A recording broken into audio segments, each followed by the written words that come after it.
था। आज पढ़ेंगे मगध का उत्कर्ष। देखिए मगध का उत्कर्ष कैसे हुआ। आप जानते हैं कि भारत का सबसे प्राचीन सभ्यता जो हुआ है वो हुआ सिंधु घाटी सभ्यता। और सिंधु घाटी सभ्यता जब विनाश हुआ उसी उपरांत बना है वैदिक सभ्यता। और वैदिक सभ्यता आप जानते हैं दो भाग में मिलकर पढ़ते हैं, एक ऋग्वैदिक एक उत्तर वैदिक। ऋग्वैदिक काल में कबीलाई जनजीवन चल रहा था, वहीं से जन शब्द बना। और उत्तर वैदिक काल आते आते ये जन जो है जनपद बन गया। बन गया जनपद बन गया। और बहुत सारे जनपद मिल करके महाजनपद बन गए थे। तब 6वीं शताब्दी ईसा पूर्व में बन गए थे। और प्रारंभिक महाजनपद में अगर कोई सबसे उत्कृष्ट या सबसे फेमस था काशी था। और काशी को लेकर के विवाद हुआ था। और इसी समय कहा जाता है कि जब महाजनपद अगर हम बौद्ध धर्म और जैन धर्म इसी महाजनपद में सर्वप्रथम क्या चला था, प्राचीन धार्मिक आंदोलन चला था। किस काम के विरुद्ध तो चला था, तो वैदिक कर्मकांड के विरुद्ध चला था। और आप जानते हैं 16 महाजनपद की चर्चा सर्वप्रथम बौद्ध ग्रंथ और जैन ग्रंथ में कहा मिलता है। जब ये मिलता है तो कहा जाता है प्रारंभिक जो महाजनपद था काशी था। और कालांतर में जो आया था महाजनपद मगध आया था। और मगध उत्कर्ष के बारे में आज हम देखेंगे।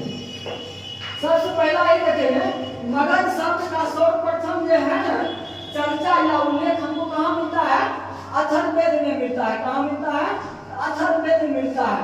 और कहा जाता है ऋग्वेद में अही मगध को या पूरा बिहार क्षेत्र को कीकट शब्द से पुकारा गया है। कीकट क्या शब्द से, कीकट शब्द से पुकारा गया है, जिसका अर्थ होता है अशुभ लोग। ठीक है, उस समय ऋग्वेद में इस क्षेत्र को कीकट, और कीकट का मतलब होता है अशुभ लोग। ठीक है, अगर ये पढ़ेंगे कि मगध में पुराण या महाभारत को देखेंगे तो पुराण और महाभारत के अनुसार कहा जाता है मगध में जो है ना सर्वप्रथम बृहद वंश की स्थापना हुई। बृहद वंश की स्थापना हुई और संस्थापक के थे बृहदत्त थे। और कहा जाता है इस वंश के जब प्रतापी राजा हुए ना वो जरासंध हुए थे। जो हुए थे प्रतापी राजा हुए, जरासंध हुए थे। और जरासंध को मल्ल युद्ध में हारना पड़ा था। तो क्या था इनको हारना पड़ा था। लेकिन मगध में बौद्ध धर्म और जैन धर्म क्या अगर अनुसार चलेंगे तो कहा जाता है बृहदत्त वंश के बाद जो मगध का वंश की स्थापना हुआ तो हरियाणा का वंश हुआ। और इस वंश का अगर पूरा सुष्ठम से अध्ययन करेंगे तो इसी वंश को हम मित्रहंता वंश कहते हैं। और हरियाणा के वंश पर जो बैठे थे ना बिंबिसार बैठे थे। और बिंबिसार भी बैठे थे तो बड़ा बढ़िया कहानी था। तो कहा जाता है प्रारंभ में मगध जो था ना वैशाली के अधीन था। ठीक है, प्रारंभ में जो मगध था वो वैशाली के अधीन था। और यहाँ पर वैशाली के जो राजा थे मगध में प्रशासन देखरेख के लिए बोधिस को नियुक्त किया था। बोधिस को नियुक्त किया था। इसीलिए हम वैशाली को अनुराधापुरा मगधपुरा भी कहा जाता है।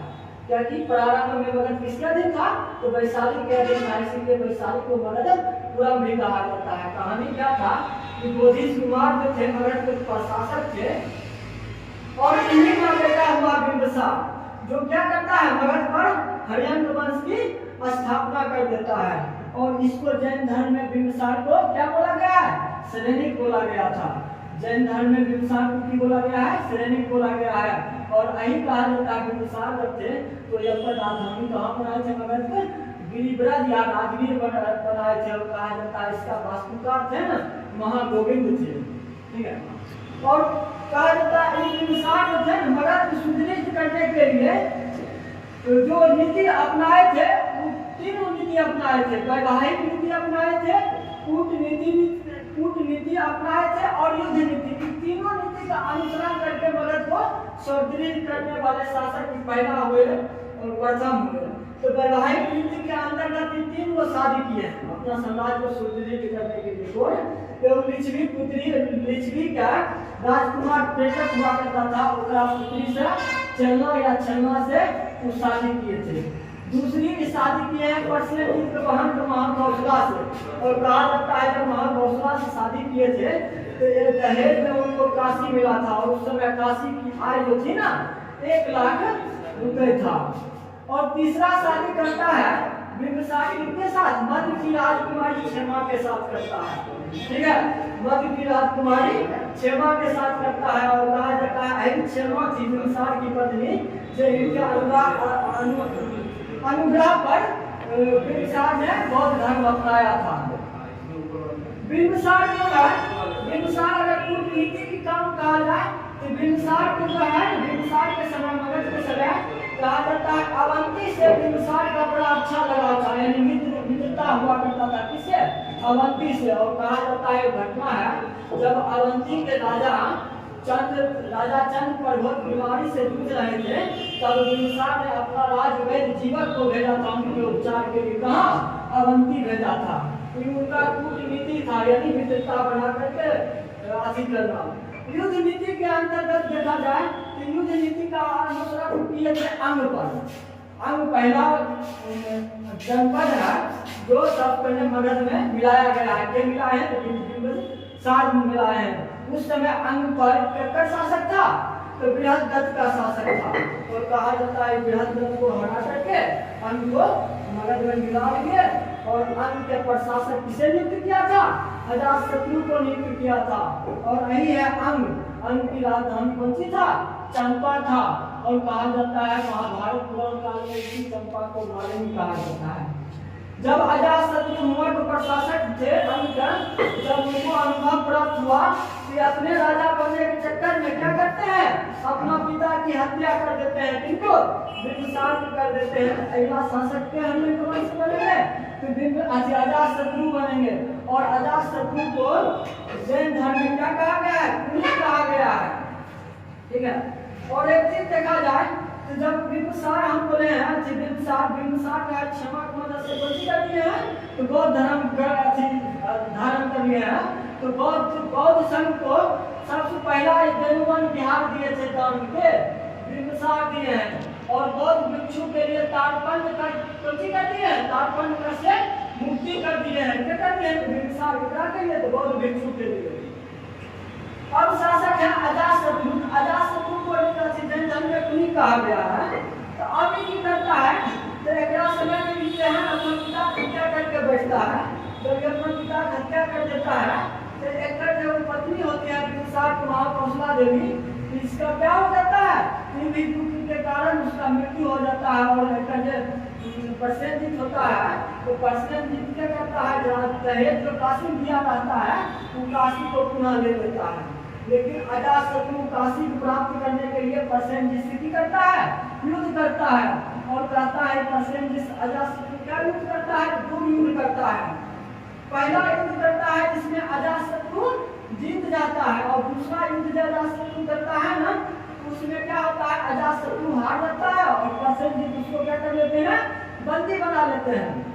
तो और ये बंदी जब बना लेते हैं तो लेकिन परसेंट चाहते हैं अस्थायी संधि के लिए।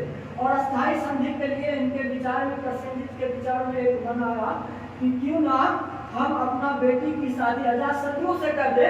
तो यही हुआ परसेंट अपना बेटी की शादी जिसका नाम बजिया था अजातशत्रु से करके पुनः काशी इनको दे दिया गया कि संधि हो जाए, अस्थायी के लिए हम नहीं चाहते हैं राजा का। लेकिन अजातशत्रु क्या किया? दूसरा आक्रमण किया है वैशाली पर। दूसरा वैशाली पर किया है। तो वैशाली बत्ती संघ के अंतर्गत आता था। और जानते हैं बत्ती संघ 8 जनों का संघ हुआ करता था, उसी में वैशाली हुआ करता था। और वैशाली पर जब कहा जाता है जब आक्रमण करने गए थे कहीं सोन है, गंगा है, गंडक पर सैनिक छावनी बनाए थे। लेकिन कहा जाता है जब युद्ध करने गए थे तो बत्ती संघ था तो फूट डालने के लिए, वैशाली में फूट डालने के लिए अजातशत्रु कटरा को भेजता है, बसस्कार को भेजता है। और कहीं कहीं पर सुनील भी मिलता है, बसस्कार और सुनील को भेजता है कहाँ? वैशाली को, वैशाली में फूट डालने के लिए। और कहा जाता है यही कारण 16 वर्ष तक वैशाली से संघर्ष करते रहे। अंततः अजातशत्रु को होता है, जीत होता है। और कहा जाता है वैशाली जीतने के क्रम में रथमूषण और महाशिलाखंडक का ही प्रयोग करते हैं। सब कौन सी है? ये मतलब शास्त्र है। और यही कहा जाता है अजातशत्रु का राज्याभिषेक 8वें वर्ष भी हो जाता है। बौद्ध गौतम बुद्ध की मृत्यु हो जाता है और उनके बाद इन्हीं के समय में अजातशत्रु के समय में फर्स्ट बौद्ध संगीति होता है। कहाँ होता है? तो राजगीर की सत्ता पर जो विद्वान होता है वहाँ का अध्यक्ष क्या होते हैं? तो महाकश्यप होते हैं। बाद में कहा जाता है यही अजातशत्रु का हत्या क्यों कर देता है? फिर उदयभद्र या उदायन कर देता है।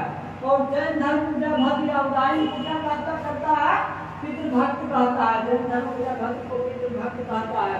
उसके बाद क्या होता है? यही उदयभद्र है जो सैनिक छावनी का निर्माण अजातशत्रु करवाता है, उसको राजधानी कर देते हैं। उसका राजधानी कहाँ हो जाता है? पाटलिपुत्र हो जाता है। पाटलिपुत्र कौन सी संगम पर? गंगासोर और गंडक के संगम पर पाटलिपुत्र है। धार्मिक दृष्टि से बड़ा बढ़िया था और प्रारंभिक नाम कुशलपुर था। और उदयभद्र के बाद कहा जाता है कि हरियक वंश के अंतिम शासक थे नागदशक थे। और यही नागदशक का जनता क्या करते हैं? मगध की जनता नागदशक को हटा करके मगध के अगला शासक किसे नियुक्त करते हैं? शिशुनाग को करते हैं।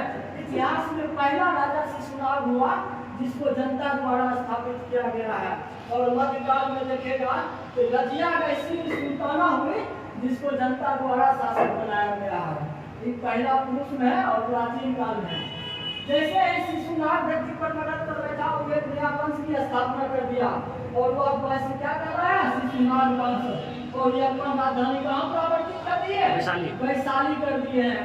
और उसके बाद शिशुनाग के बाद आते हैं कलाशोक या काकवर्ण आते हैं। और कहा जाता है काकवर्ण के समय में या कलाशोक के समय में उसका बौद्ध संगीति होता है। कहाँ में? वैशाली में होता है। और उत्तर अध्यक्ष क्या होते हैं? सवाटमी या सारुकामी होते हैं। इस बौद्ध संगीति खत्म होता है। उसके बाद कलाशोक राजधानी कहाँ स्थापित कर देता है? पाटलिपुत्र कर देता है। राजधानी पाटलिपुत्र कर देता है। और कहा जाता है शिशुनाग वंश के अंतिम शासक हुए थे नंदीवर्धन हुए थे। और नंदीवर्धन की हत्या के कर दिया है महापद्म नंद।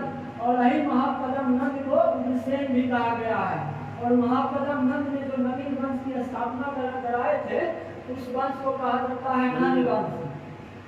और नंद वंश के संस्थापक क्या हुए? महापद्म नंद। और महापद्म नंद उस समय सबसे शक्तिशाली राजा हुए थे।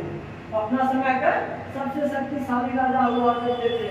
उनके पास कहा जाता है कि 5 पैदल सैनिक 3000 हाथी घोड़ा ये सब उनके साथ हुआ करता था। और यही कहा जाता है महापद्म नंद है। महापद्म नंद कलिंग पर आक्रमण करते हैं। ठीक है।